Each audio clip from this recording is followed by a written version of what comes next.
Welcome, ladies and gentlemen, to another edition of the Wrestling Underground podcast. We were a little late because we were talking about the Wednesday teaser of it all. We're both kind of on board. We'll see how it goes. Could go, really well. Could go really crap. We'll find out. I'm your host, as always, Chad Porto. Joining me is the glorious one himself, Marcus Green. Marcus, we are in the aftermath of one of the craziest weeks I've ever seen when it comes to top stars. One of which, I should say, all three are injured, but one of which got injured, I think, 2 weeks ago. But I'm going to lump them in. So in the span of 4 days, the WWE lost their top face, AEW lost their top face, and if we're going to go back to about 14 days, the NWA lost their top heel in succession. So now I'm just kind of sitting here, like, kind of side-eyeing Josh Alexander, like, uh-oh. You got any extra bubble wrap there, bud? Because we should, just make sure. Might want to sleep in that headgear, kid. Headgear, back gear, shoulder gear, all the gear. So, I still got a cough from that COVID, man. I'm telling you, that shit doesn't fuck around. Protect yourselves, people. Unlike Cody. So Cody decided that he was going to be big bad boy, and rolls into Hell in a Cell with a torn pectoral. But we're going to do my least favorite trope, and we're going to rewind after telling you the ending. So he partially tears his pec. And I believe they said it was in a segment with Seth Rollins. He partially tears it. It's not a great thing. Whatever. He then decides, and I believe it was the morning of Hell in a Cell, to do a workout with a partially torn pectoral. Cody Rhodes is, well, he has a neck tattoo that's off-centered. So this is who we're dealing with. So he tears the pec completely off, resulting in his chest, shoulder, bicep, and forearm swelling like a balloon and turning all sorts of nastiness. The little tweet we put out, calling it Cody's little bruise, well, it's kind of a reference to 2007's TNA feud between the Steiners from Team 3D, when Scott nearly died, had to have that giant ass surgery where they cut his back open to insert like a tube or whatever so he could breathe. So now he has that permanent scar on the back. And when he finally returned to TV, Brotherway's like, that little scratch is why you couldn't fight us at anniversary. So I saw that bruise and I thought Brother Ray, and I'm like, oh my God, that little bruise? I mean, it's not a little, oh, it's fucking horrifying. It looks like he's being taken over by some type of like viral, mutagen in a zombie flick. Like somebody's gonna need to double tap Cody here real fast because he's about to start turning people. One of which being MJF. We're not talking about MJF this week. Marcus and I are both over on him. We're good. We don't need any more. But Cody rips his goddamn pectoral, goes into Hell in a Cell, has a match with Seth Rollins, and we're not even talking about Hell in a Cell either because Hell in a Cell was a boring ass pay-per-view. Holy shit.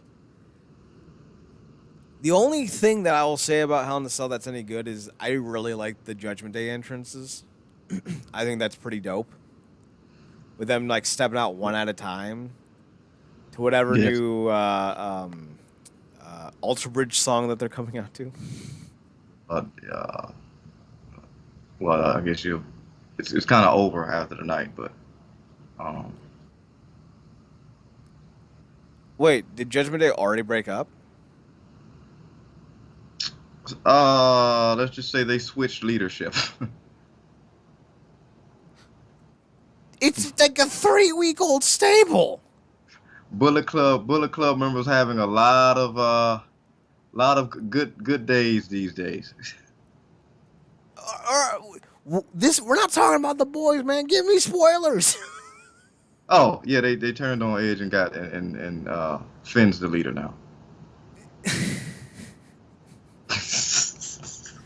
It's so stupid. You just had to laugh. They won. They turned on Edge. They chose Finn. They did. Finn was supposed to be introduced as the new member, and then shit just went left on the rated R superstar. Why did they? How did they?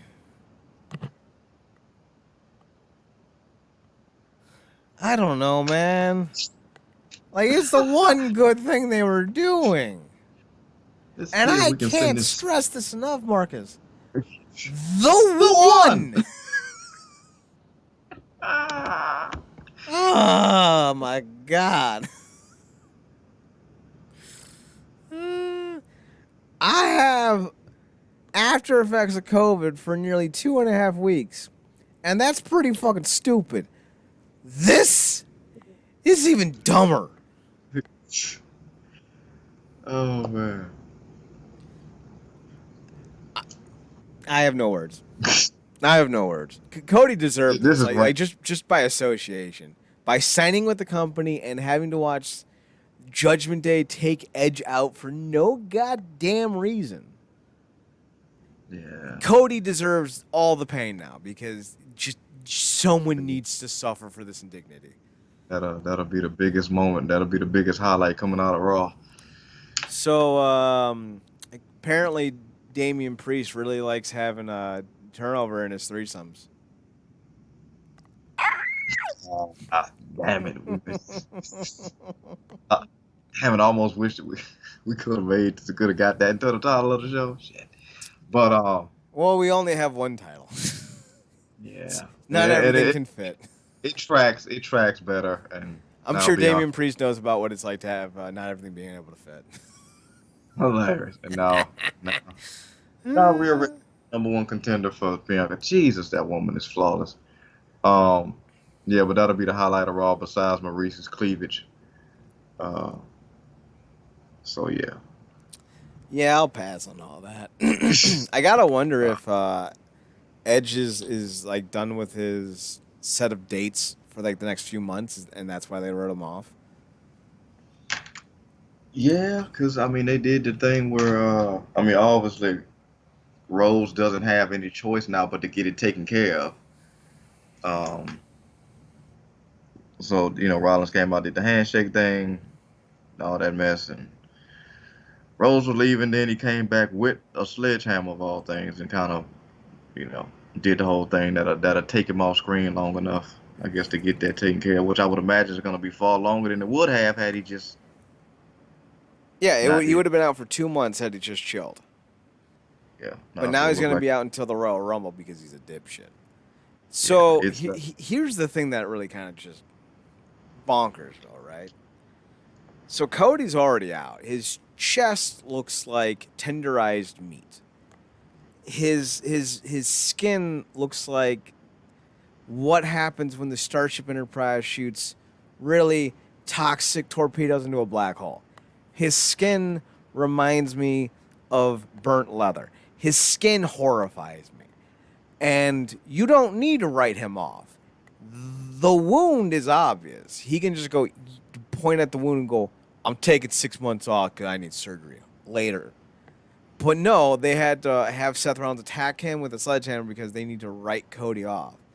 Because they can't just have Cody walk off into the sunset. That's fucking dumb. 2, Seth Rollins doing babyface handshake. That's dumb. 3, why would you write? Oh my God, this Edge thing is pissing me off. So now by the you're way- out Edge. You're out Cody. You don't have John Cena anymore. Oh, he's coming back. Reigns is doing his own part-time thing. Must run in the family. Who do they have? I'm not watching. Wait a minute, man. Come on. You got to. First off, they got Ezekiel. 2, I misspoke. He's de facto the best thing on the show right now, and that's fucking sad. The true highlight of the show came when, like I said, Cody attacked and to take him out. And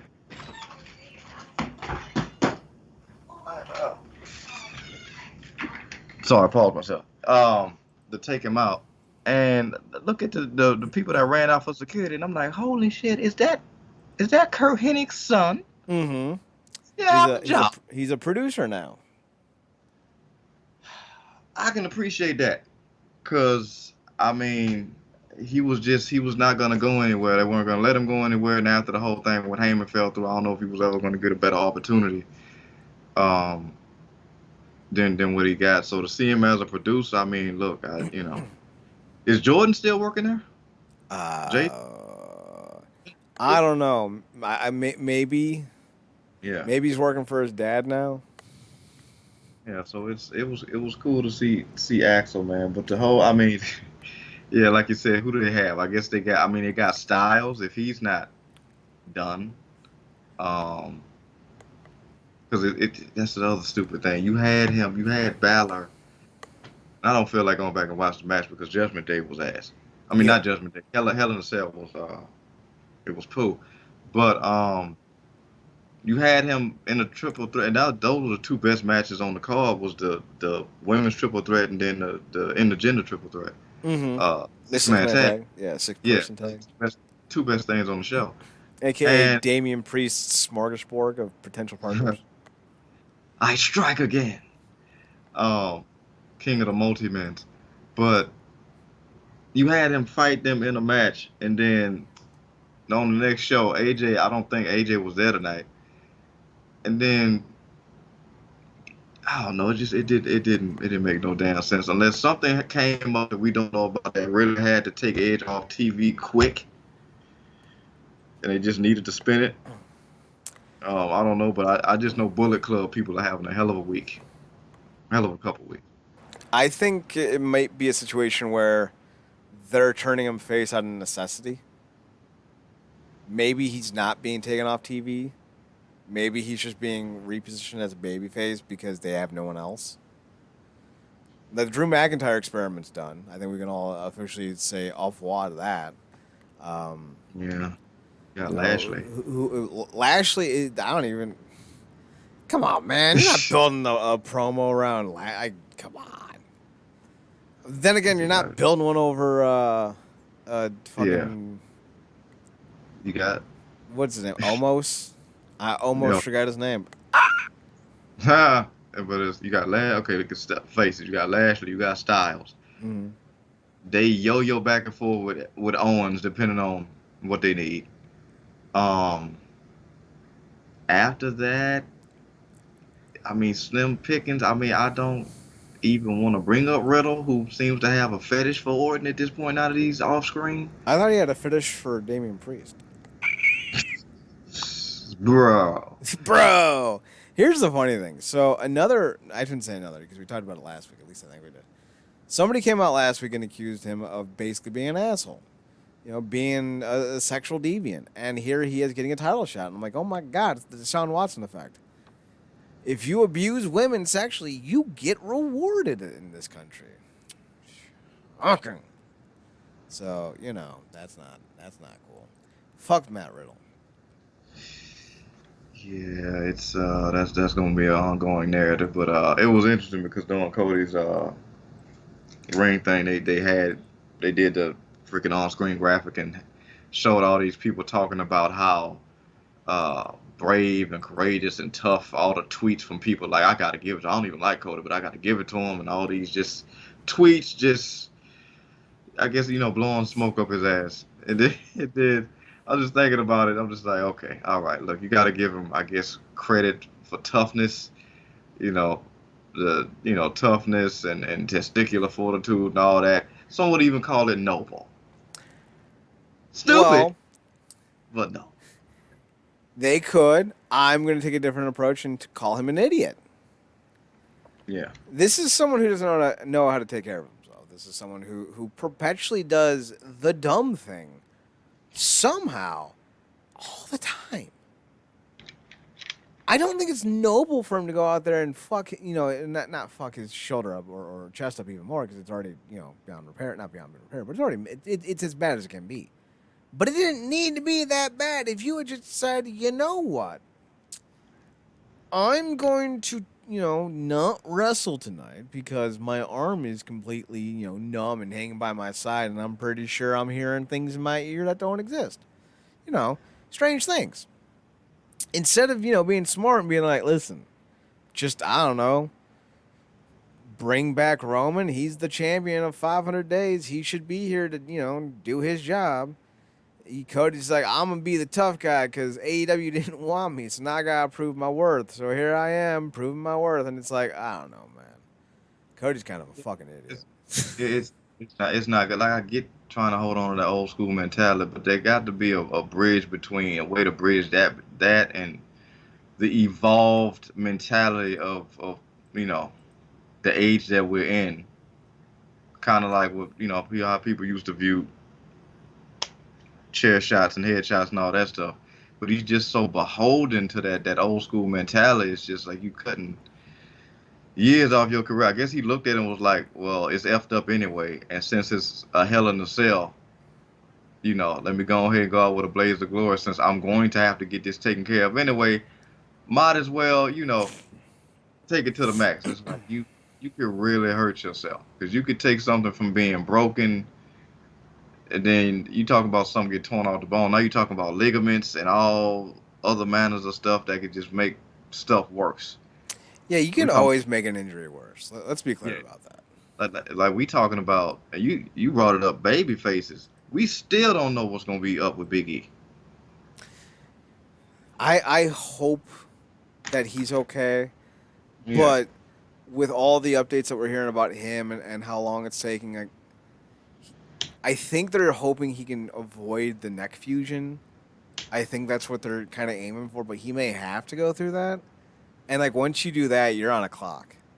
I mean, you're already on a clock in this industry, but yeah, once you get your neck fused, you're on a much bigger clock. He's not coming back for at least a year from the injury. So whatever that was, April, I don't see, or March. I don't see him coming back until at least next March, if at all.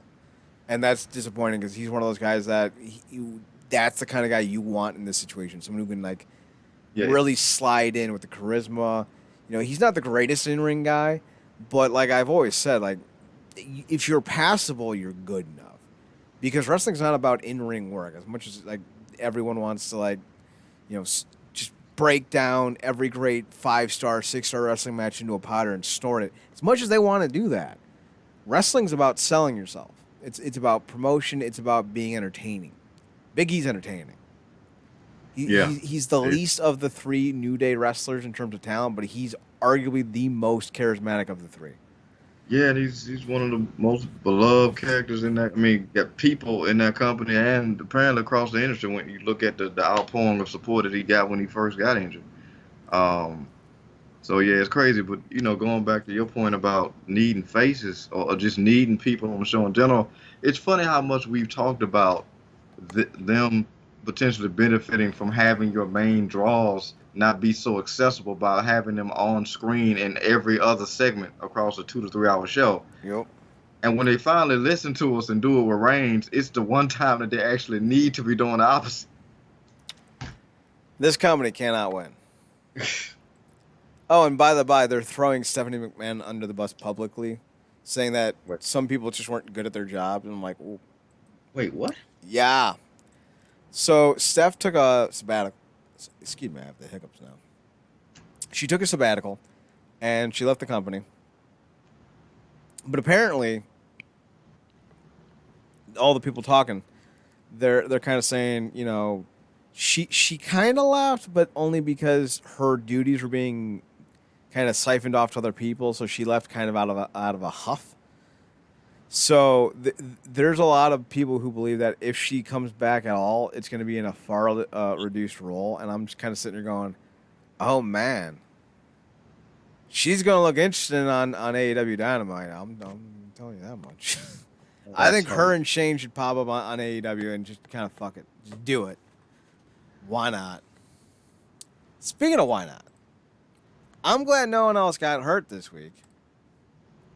He says, looking begrudgingly over at CM Punk. So, I'm not going to make any jokes about this. Punk broke his foot or snapped his foot or crunched his foot. Maybe it was his knee. I don't know. And he's like, yeah, I got to leave for a while and get some surgery. So I honestly thought he was going to retire. Like he came out crying. I'm like, oh my God, he's going to retire. Like, this is him retiring. But then he's like, I'm going to be out because I got to get a surgery. But they won't let me relinquish the belt, so they're going to do an interim belt. And I'm like, I don't give a shit.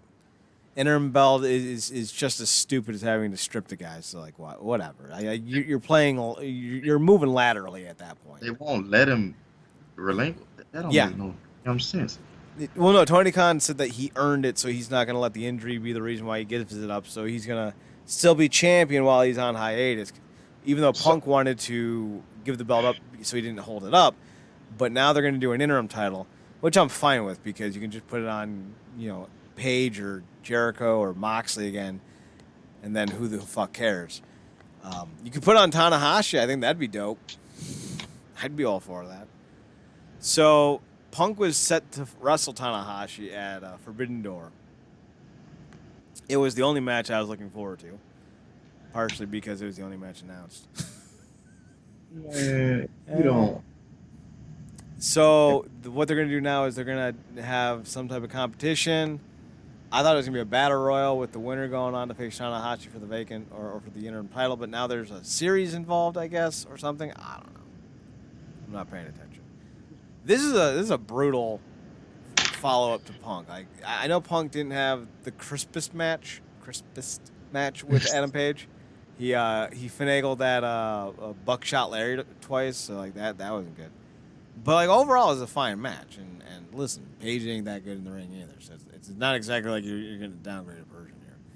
But when it comes to like Punk as champion, like he does the thing that you need him to do. He entertains. There's no one in this business right now who talks like he does. He's Roddy Piper with tattoos. He'll entertain you with the stick alone. But him being hurt, that sucks. And at the time that he got hurt by, like, the wrestling gods are testing us, people. Bixapan or Sean Rossap or the wrestling, what are those dorks? Wrestling News or News Ringside News. Like one of you fuckers pissed off the wrestling gods. Because this is punishment. We're being punished for our sins against wrestling. Well, 2 out of 3 are being punished. Someone did something right to get Matt Cardona hurt, so, kudos to that one. But for the first 2, yeah, someone fucked up. Well, yeah, Cody's kind of pissed me off, so 2 out of 3 getting hurt is fine. Ultimately, it's... Here comes old silver lining Marcus. I'd rather have 3 or 4, injuries back to back than 3 or 4 deaths. Because we've had to deal with that. Fair. It felt like for the last, few years, and that sucked a tremendous amount. So, I guess that's the bright side of that. But this does present a unique opportunity for these companies to get creative. Which you look at, WWE, that's just not a thing, and AEW, it depends on. I guess it depends on the week. But if we lining up that whole thing with Tanahashi, hell, if you lining up that thing with Tanahashi or talking about interim champion, I'd prefer to throw Bryan at Tanahashi. If for no other reason than to thread that whole thing back to like, oh, anytime somebody from New Japan comes in, we send our dragon at them, and then that could be, you could fit that narrative. I would have threw him for the championship, but it's like calling him the interim champion is like that's almost disrespectful. Like he the FTW champion of the heavyweights. Well, I feel like it'd be fine if you're putting it on someone who's already been AEW champion. Yeah. So, like, that's why I said Moxley or Jericho or whomever, because, all right, in that case, they're not... Because, like, one of the biggest things I've always had an issue with is ruining first-time title runs. Because a first-time title run is like headlining a musical tour for the first time. I forget who said it. I think it was John Bon Jovi. No, it was Richie Sambora of Bon Jovi once said that if you and I'm paraphrasing, if you screw up the first time you ever headline, you'll never headline again as a musical act. And I've always kind of saw that as a parallel to wrestling. If you fuck up your first world title reign, it's not a situation of never doing it again, but you will have a difficult time. Now, I don't consider Punk's WWE win in 2008 his first. I consider his Ring of Honor run his first because it proved he can draw. But like when you look at Bryan, like even when he won the belt again for the third time, I think in 2014, it didn't have the same oomph that it could have. You know, they squandered his title runs in that company and it kind of took away some of the shine from it. So I feel like in AEW, you cannot give a first-time champion an interim belt and expect it to go over well. Now, giving it to Jericho or Moxley, you can get some mileage out of that because it's not going to be kind of seen in the same light. You're not taking away someone's first-time moment. Like, here's the best example I can make. You only lose your virginity once. You can be a born again all you want, but still only that first time. You can't pop someone's cherry on an interim, but you can have someone be born again and lose their cherry, so to speak. You know what I mean? So, like, yeah, give it to Moxley, give it to Paige, give it to Jericho. Isn't there somebody else? Am I missing somebody?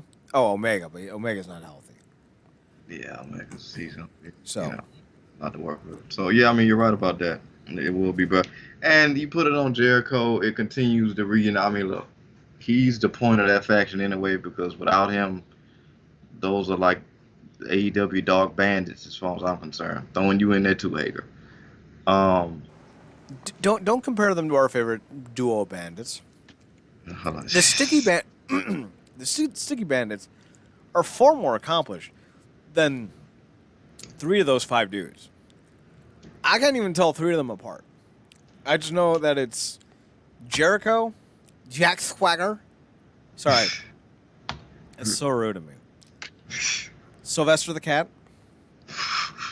And 3 schmucks. Yeah. Like you're right because I wouldn't even make a movie called Dinner for Schmucks because like why would I? Like who are they? They're the same person. Right. Our bandits are far more successful because they actually did successfully rob Duncan's toy chest. Yes, they did. Well, not successfully because. You're right. Partially, it was. They had the plan in place. Like they were. If it wasn't for that meddling kid and his bird lady too. All right. Speaking of Scooby snacks, let's talk about the only injury that seems to be positive. Matt Cardona is not going to be always ready. Oh no, I'm so sad. He hurt his leg or vagina. I don't know. And he's gonna have to take time off too. Oh no, I'm so sad. This isn't even like heel heat. This is go the fuck away heat. Like this is go to your toy podcast. Like I don't ever want to see your ass again. Take your girl with you. Like you and your ginger buddy. The 3 of you can go and do a Damian Priest 3-way. Just go. I am done. I've given you a chance, and I cannot stand you no more.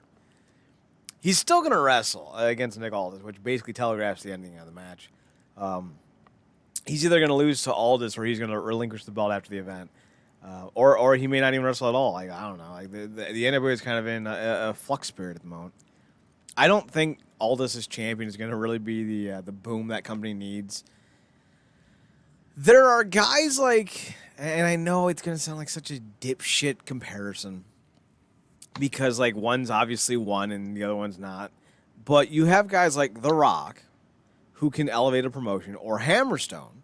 I know he's not on the level of The Rock. Calm down. But you have Hammerstone, who I think is someone who really has raised the profile of MLW. You have those guys. And then you have guys like Aldis who would do very well if the profile of the company they were in was better. I don't think him being in the NWA is going to help Aldis's profile, nor do I think Aldis is a big enough name to help the NWA's profile. You put Aldis in Impact or the WWE, yeah, I think you can get a lot out of him as a champion, kind of like a JBL champion, where he's good enough to last you a while, can be entertaining enough, can do enough for matches that will make you go, oh, yeah, that's fine. but he's not the guy who's going to, reset expectations. So I don't think the NWA really has anyone else to go to, though, because Trevor Murdoch was a nice, fun story. But again, he's like Nick Aldis. Big enough company can make Trevor Murdoch a star, but Trevor Murdoch's not a big enough star to make your company a better promotion. So that's where they're at with the NWA. Part of me feels like losing the belt on Cardona opens up an opportunity for somebody else to kind of give the opportunity to jettison up the proverbial ladder, so to speak. I don't know that's going to happen, though. I think they're going to just give it back to Aldis. And frankly, if they didn't give it to Aldis, I don't know who else. Like Jax Dane? He's a former NWA champion, so, there's that. Are you going to give it to Austin Aries? Man. Right? That's not a good thing. I don't even know what the narratives are with a lot of characters going on in NWA right now. Like I said, I haven't checked out anything dealing with it since they did the tag tournament. Mm-hmm. But if it's me, I'm gonna find some kind of way to get it on the hand clapping, foot tapping, pimp slapping, blinging the tire, always on fire. I'm talking about the Aaron Pope, Rex. D'Angelo, De Niro. Oh, we're thinking of two different people. We're thinking of two different black men. A lot. I like that idea. I like the Pope. I like the Pope a lot. I said Aaron Rex, Damian Sandow, whatever you want to call him. But there is, he would have been an option, I think, because he at least would have been different. But he's not even an option because he's wrestling his retirement match at the same pay-per-view. So Aaron Rex isn't even an option. Oh, Aaron Rex. Yeah, not the Pope. Not the Pope. The Pope will never retire. I still think the Pope and Caprice Coleman as a heel preacher tag team would be money. Oh yeah. That'd be money. Yeah. If just for the clothing. The clothing, the sermons. They could be the new modern day Right to Censor. I dig that. I don't even know, Marcus, I'm with you. I don't even know who you would put the belt on at this point with the NWA. I guess they'll go with Aldis and just hope. Maybe they'll bring back Tommy Mercer, Crimson. You better hope they don't try to go for the couple thing and try to get Fatimore. Oh God. In there. Oh God. Nick Thumb. You know what? I'm not even kidding. Ask Buff Bagwell if he wants to do a few months as champ. You might as well. You literally can't do worse. Actually, you could. So Storm is on commentary? Tim Storm is still on commentary, yes, but he's an option. Another Storm, you call up James Storm. Apparently, James Storm's doing realty these days. Yeah, man. Storm's like, man, I need something consistent and less physically demanding. I'm sure he would not have a problem with being an NWA World Heavyweight Champion and realtor. Just a thought. That takes us to the final topic of tonight's show. Thank God we're not doing another 90 fucking minute episode. I would put my head through a wall. Not after the day. Marcus, I woke up at 6:30. I think I told you that. I forgot to tell you the best part, though. So I woke up, looked at my clock, and I started freaking out. Marcus, you know me well enough. I wake up, see that it's 6, start freaking out. It's dark outside. Why do you think I'm freaking out?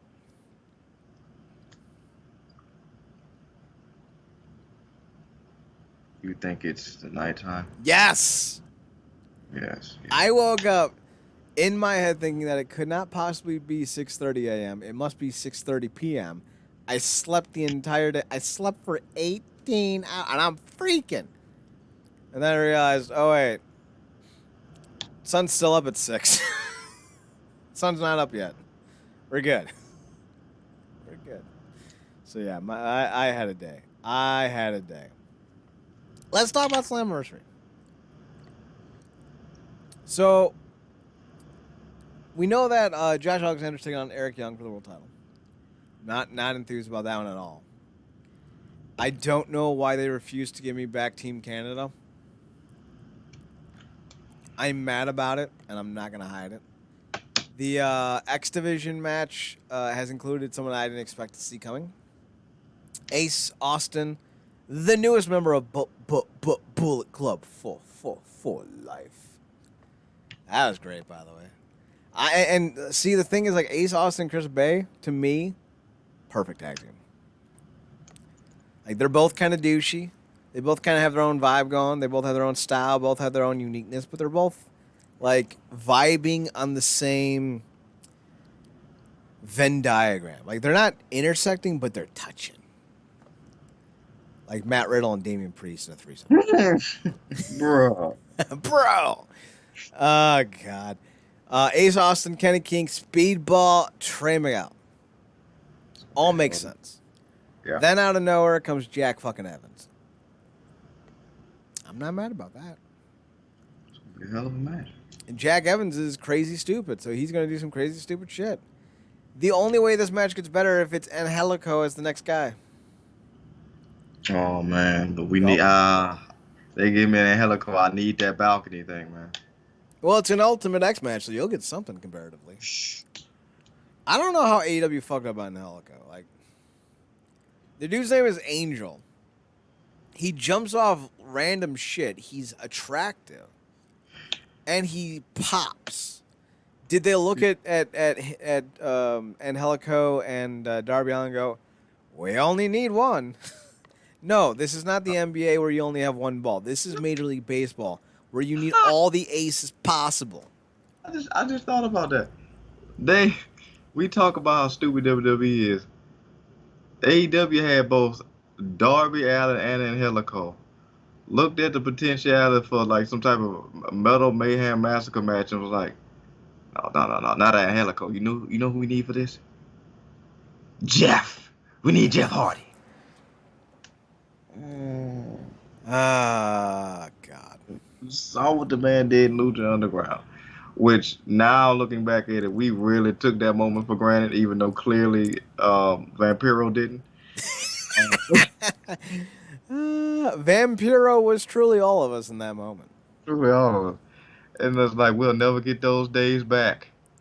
We'll get told like shitty narratives about it because that's basically what gets touted about around a lot of AEW stuff because it's not as good as people, talk about. But AEW is your BTS Backstreet Boys in sync pro wrestling. It's for the masses, and that's fine.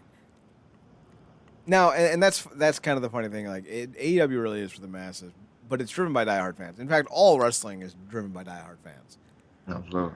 And no one should ever debate that, and no one should want to debate that because diehard fans will always keep you in business.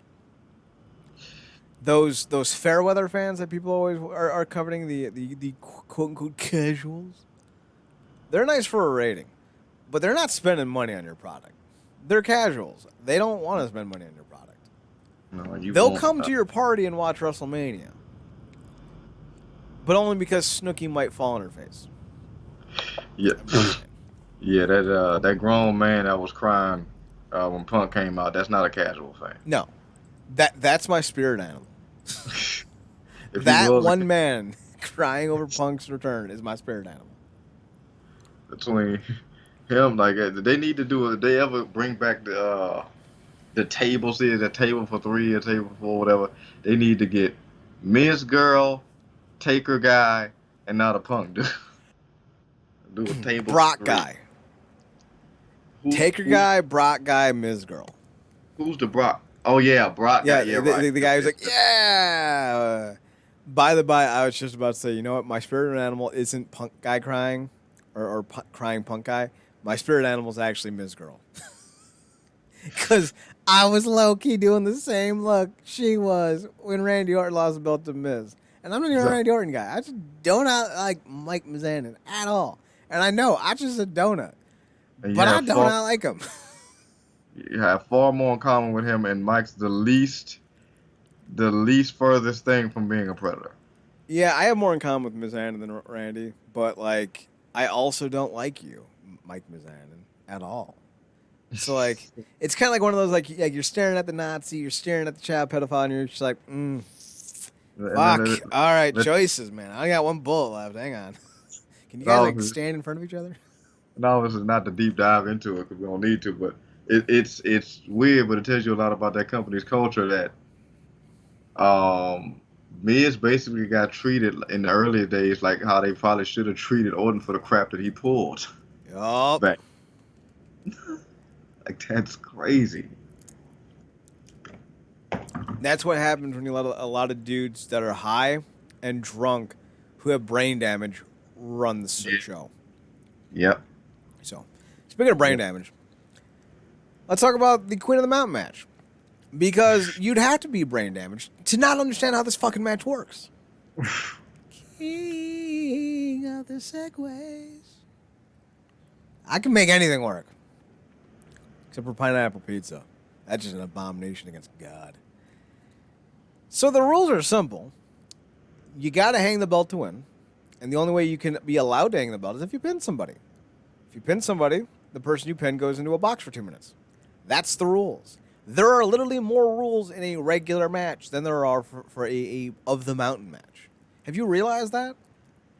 Like, think about that. There are more rules in an actual wrestling match than there are for the Queen of the Mountain match or King of the Mountain match. But fans are always like, it's too complicated. I just gave you the entire rundown of the match in 15 seconds. How many rules are in a wrestling match? You can win by pinfall, disqualification, or submission. But the disqualification isn't always a disqualification. You can also win by countout or referee stoppage, but not always referee stoppage because sometimes guys are injured or hurt or unconscious and the referee doesn't stop the match. But sometimes they do. A submission doesn't count if you get... See what I mean? Like I haven't even gotten to rope breaks yet. Mountain matches, they're not fucking complicated. People are just fucking stupid. Speaking of stupid, I expect some stupid shit in this match, and I'm hungry for it. So Tasha Steelz, Chelsea Green, Deanna Prato, Jordan Grace, Mia Yim. I'm pulling for Mia, but really I'm just pulling for anyone that's not named Chelsea or Deanna. Frankly, My man. I cannot stand those two. My man. Am I Cyborg or am I Aquaman in this? Because I don't know. Well, because you got the hair, you're gonna have to be Jason. Gonna have to be. Oh my god. Can't believe you're typecasting me, Marcus. I'm so offended. So that's dope. Like that. Briscoes versus the Good Brothers. Don't like that. Here's the match that I really want to talk about before I call it night. The Originals taking on the I don't know more. So we got Eddie, got Taven, got Bennett, got PCO, and got Ink Sanity himself, Vincent. They're taking on the Motor City Machine Guns and Frankie Kazarian. Now, I said Frankie Kazarian should come back, and somebody's like, he already is. So let me expand on that. I don't mean come back for a match. I mean, I hope AEW fires him so Impact can sign him so he's back full-time. Because Frankie Kazarian is having a renaissance, as Tim Mosby would say. So, yeah, I need more Frankie Kazarian in my life in Impact. But here's the question. Who's the other two spots? They really are driving this idea of Impact Originals. I don't know if Matt Bentley's in shape. Shawn Michaels' cousin. But that'd be dope. I'm trying to think who else is available. What is Daniel Loki? doing? Daniels is an option. Oh. I don't know. No. Like, Elite Skipper's probably like 60, but like, dude, could you imagine if Triple X showed up? Motor City Machine Guns with bad influence? Because it's 4-on-4, right? 5-on-4. No, 5-on-5. Sorry. 5-on-5. Okay, so right now we know 3 names. So who's the other 2? Daniels and Monty Brown. Do it. Book it. Book it. The Jitsu boys would love that. I know they would. And it would curry favor with me.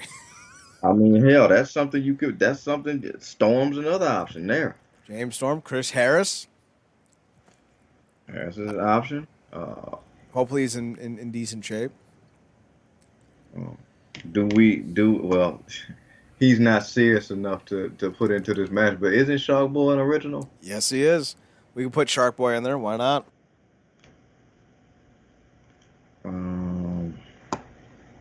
Rick I know he's Steiner, he's an I know original. he's not an original, but I mean he is technically a free agent. But at this point, I mean he's finally getting surgery on both knees, and Kurt can't do anything worth a damn anyway. Um, TNA originals. Tracy Brooks. Boom. Yeah. Sorry. Boom, boom. Far more accurate. Actually, technically, those count. That'll be three more. Okay. That'll Well, count as we've already established that those are foreign objects, so she wouldn't be allowed in. hilarious. Can't risk the DQ.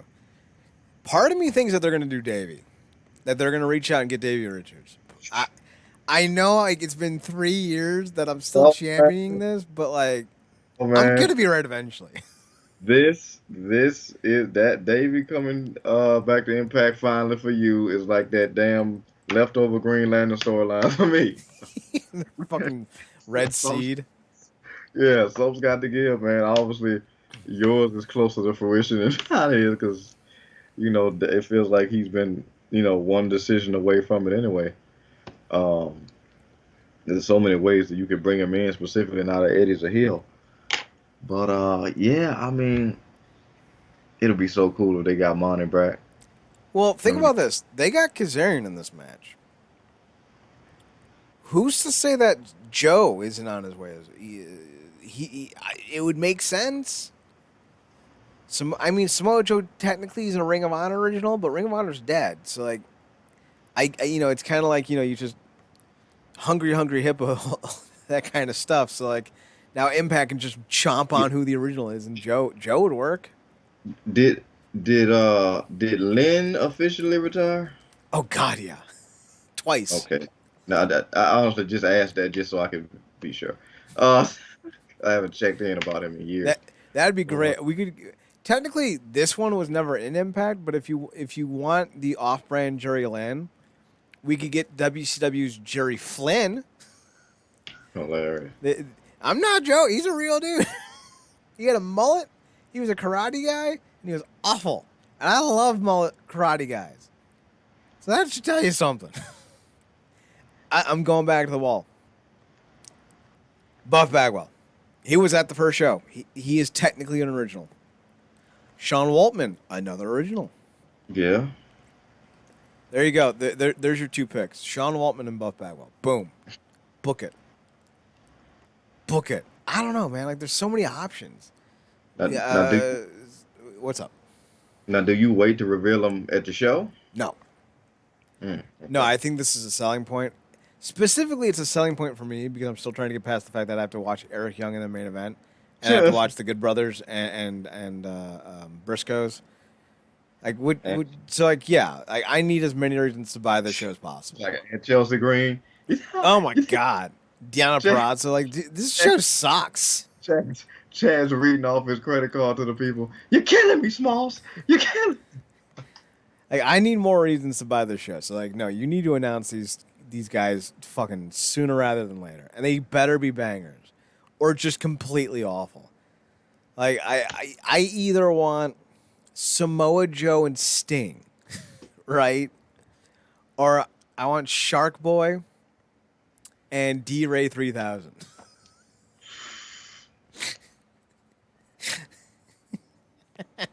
I want Kevin Nash and the Paparazzi production.